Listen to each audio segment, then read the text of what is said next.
醫健通呢個計劃咧，好想咧老友記長者方面咧，可以學習使用醫健通呢個 app， 返到屋企咧，好好去管理自己嘅健康狀況。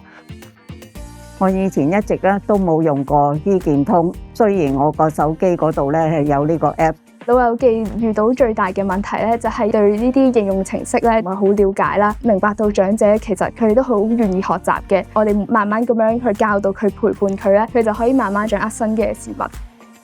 最常見到嘅問題係佢哋唔記得咗點樣登入啦，幫助返佢哋成功登入。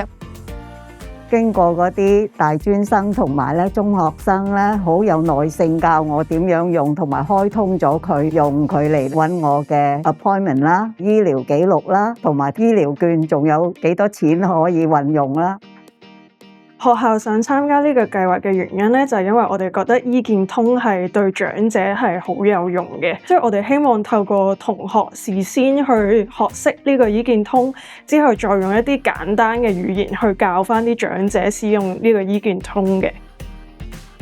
我自己都有 download 到呢一個 app 啦，就發覺有好多好好嘅功能啦，例如長者可以 check 到佢哋嘅藥物記錄啦，或者係去覆診嘅記錄等等啦。我想參加呢一個計劃，去教導多啲長者，去令到佢哋可以識得用呢一個 app， 可以好好咁樣管理佢哋嘅健康。